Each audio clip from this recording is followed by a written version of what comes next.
After Azerbaijan forced the Nagorno-Karabakh separatists to lay down their weapons last week, it promised it would protect the rights of the territory's ethnic Armenian residents. Thousands of them, however, are skeptical and have decided to flee. Many share their stories while awaiting an uncertain future in the Armenian town of Kornizor. It took us around 24 hours to reach here. The child asked for a loaf of bread, but we didn't have it. $11.5 million in humanitarian assistance were pledged Tuesday by the United States Agency for International Development. This assistance will be used to provide everything from food to psychosocial support, given, again, the grave psychological wounds that so many citizens are carrying. Several people who were trying to flee and were injured during Monday's explosion at a fuel depot in Nagorno-Karabakh are still hospitalized and receiving treatment for their wounds.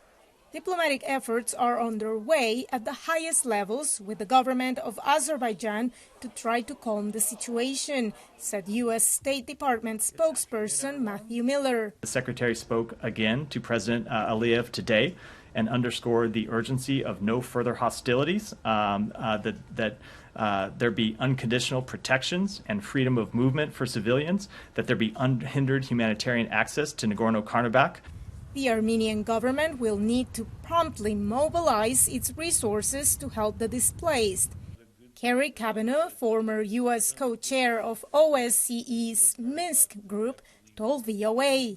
It's not a good thing for Armenia to try to accommodate the needs of suddenly up to 100 and something thousand people across the border in a panic with very little with them.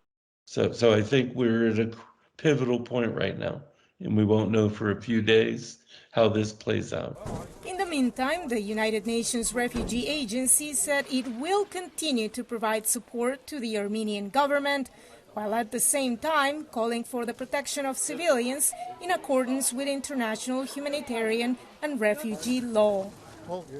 Veronica, Balderas, Iglesias, VOA News.